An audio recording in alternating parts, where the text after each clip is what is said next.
السلام علیکم دوستو، آدم خور راجہ کا پارٹ 3 حاضر خدمت ہے۔ ایک جگہ اسے ایک بوڑھا شخص دکھائی دیا۔ وہ اسے چھوٹے سے گھر کے باہر بکری کے بالوں سے رسیاں بنا رہا تھا۔ آذر جمشید نے اس کے قریب جا کے سلام کیا۔ بوڑھا اسے دیکھ کے چونک سا گیا اور خوف اور وحشت سے ادھر ادھر دیکھا۔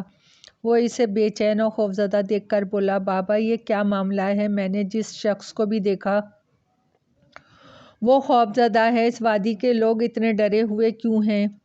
بوڑھا سہمے ہوئے لہجے میں بولا، اجنبی کیوں اپنی جان کے دشمن بنے ہوئے؟ جہاں سے آئے ہو فوراً واپس چلے جاؤ۔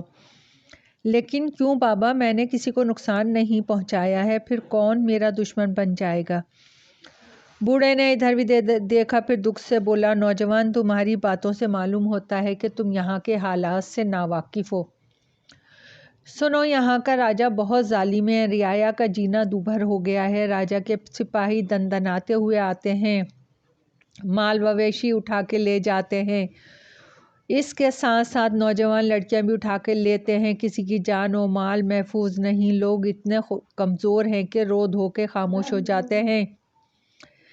کسی میں راجہ سے ٹکر لینے کی ہمت نہیں۔ تم اس علاقے کے نہیں لگتے ہو۔ یہ تمہاری خوش قسمتی ہے کہ راجہ کے سپاہیوں سے سامنا نہیں ہوا، ورنہ ابھی تک قلعے کے کسی تاریخی قید خانے میں سر ٹکرا رہے ہوتے۔ راجہ کے سپاہی کسی اجنبی کو دیکھتے ہیں تو اسے گرفتار کر کے لے جاتے ہیں، پھر اس کا آزاد ہونا بہت مشکل ہوتا ہے۔ لوگوں کے خوف و ہراس کے سلسلے میں آذر جمشید جس الجھن میں مبتلا تھا، اس کی وجہ معلوم ہو گئی تھی۔ اس نے پوچھا، بابا یہ راجہ رہتا کہاں ہے؟ دریا کے اس طرف گلگت کی وادی ہے، راجہ وہاں رہتا ہے۔ یہ علاقہ بھی گلگت میں شامل ہے۔ آذر جمشید کچھ سوچتے ہوئے بولا، بابا راجہ کی کتنی اولادیں ہیں؟ اس کی ایک بیٹی ہے، اس کا نام نور بخت ہے۔ راجہ جتنا بدصورت و بے رحم ہے، نور بخت اتنی ہی خوبصورت اور رحم دل ہے۔ بابا گلگت جانے کا کون سا راستہ ہے، آپ بتائیں گے؟ اجنبی بے وقوفی مت کرو، تیری قسمت اچھی ہے کہ یہاں راجہ کے سپاہیوں نے تجھے دیکھا نہیں۔ گلگت کے بارے میں تو سوچنا ہی مت، چلے جاؤ یہاں سے۔ میں گلگت نہیں جا رہا ہوں، صرف معلوم کرنا چاہتا ہوں، اس نے بات بناتے ہوئے کہا۔ اس کے اصرار کرنے پہ بوڑھے نے بتایا کہ دریا سے کشتیوں کے ذریعے گلگت جایا جاتا ہے۔ بوڑھے نے دریا کی طرف جانے والے راستہ اور گھاٹ کے بارے میں بتایا۔ آذر جمشید ساری معلومات لے کے بوڑھے کو خدا حافظ کہا اور اس کے بتائے ہوئے راستے پہ چلتا ہوا دریا کی سمت آیا۔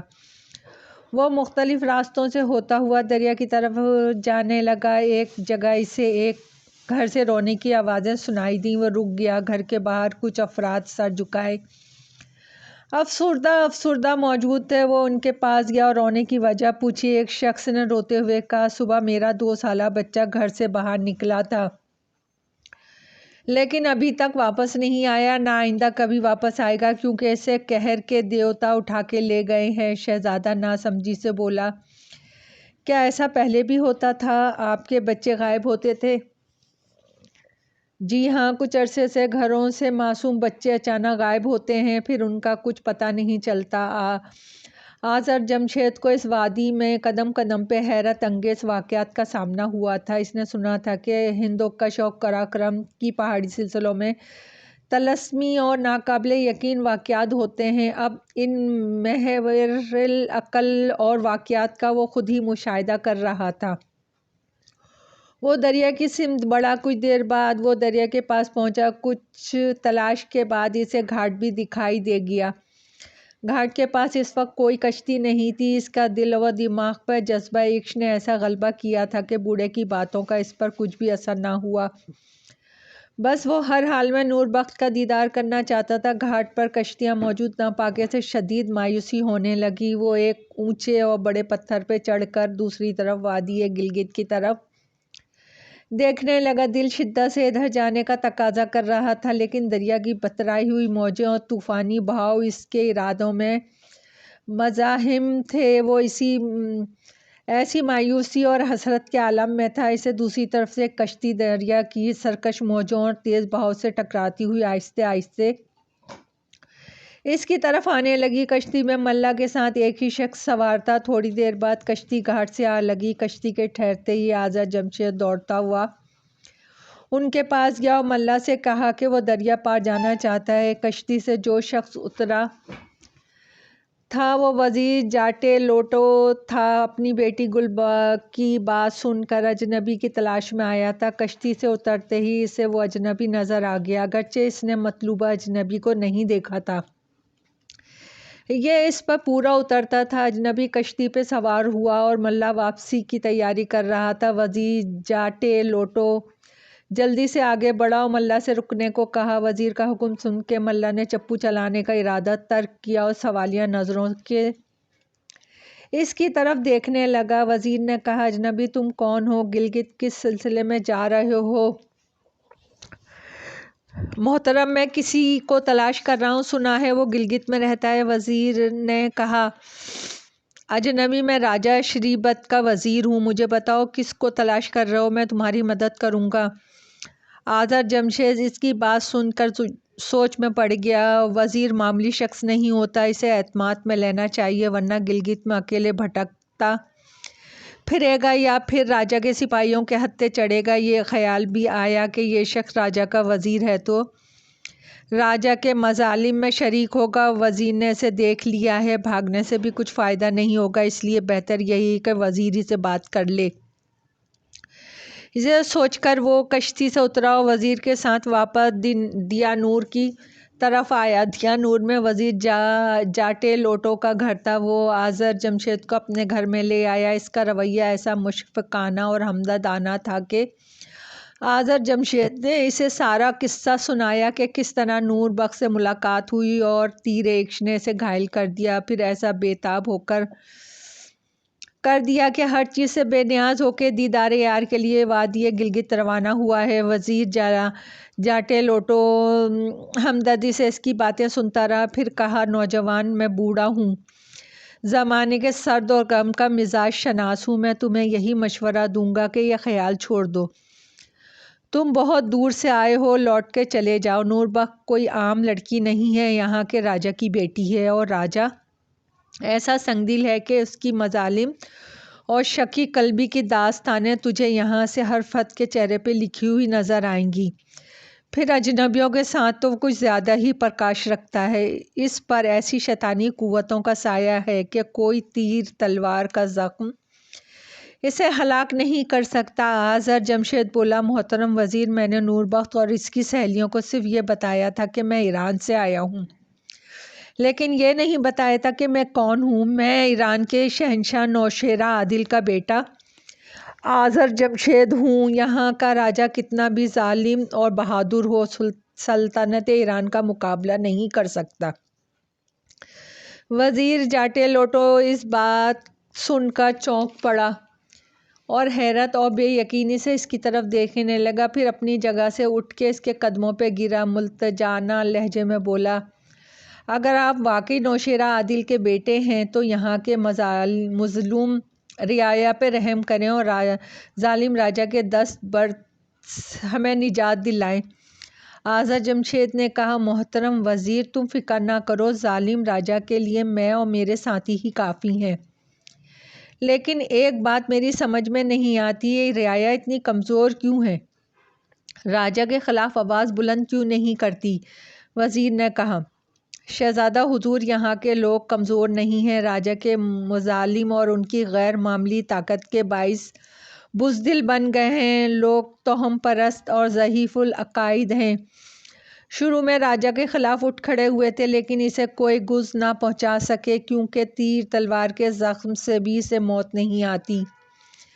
بس تب ہی سے یہ سوچ کر راجہ پر قہر کے دیوتا کا سایہ ہے، خاموشی سے اس کا ظلم سہتے ہیں۔ محترم وزیر، یہاں کے گھروں سے معصوم بچے غائب ہوتے ہیں، اس کی کیا وجہ ہے؟ وزیر نے دکھ اور ندامت سے کہا، شہزادے صاحب، راجہ کے ظلم و سنگدلی میں نہ چاہتے ہوئے بھی برابر کا شریک ہوں۔ ہم چار وزیر، ہم چاروں راجہ کے ظلم و ستم کے خلاف ہیں، لیکن عام رعایا کی طرح ہم بھی بے بس ہیں۔ یہاں کے گھروں سے معصوم بچے جو غائب ہوتے ہیں ان کو کوئی دیوتا نہیں لے جاتے بلکہ وہ راجا کی خوراک بنتے ہیں۔ پھر وزیر نے تفصیل سے بتایا کس طرح بکری کا بچہ کھانا ترک کر کے انسان کے بچے کو کھانا شروع کیا تھا۔ آذر جمشید یہ سن کر بہت غمزدہ ہوا، گہرے کرب اور غصے سے بولا، ایسے راجا کا خاتمہ بہت ضروری ہے۔ میرے دوست اوپر پہاڑی کی طرف گئے ہیں، شام تک واپس آئیں گے، ہم سب مل کے راجا کو ختم کرنے کا منصوبہ بنائیں گے۔ وزیر نے کہا، یہاں کے لوگ کسی بہادر شخص کے منتظر ہیں جو راجا سے مقابلہ کر سکتا ہو۔ آپ آگے بڑھیں، پھر دیکھیں گے کہ سارے لوگ آپ کی پشت پہ کھڑے ہوں گے، یہاں تک کہ قلعے کے اندر بھی راجا کے مصاحبین اور وزراء آپ کا ساتھ دیں گے۔ بس ایک مسئلہ ہے، راجا کسی بھی طرح کے ہتھیار سے نہیں مرتا، اسے ختم کرنے کا ایک دوسرا طریقہ ہے، وہ گرمی اور آگ سے بہت ڈرتا ہے، اسے آگ میں جلا کر ہی ختم کرنا ممکن ہے۔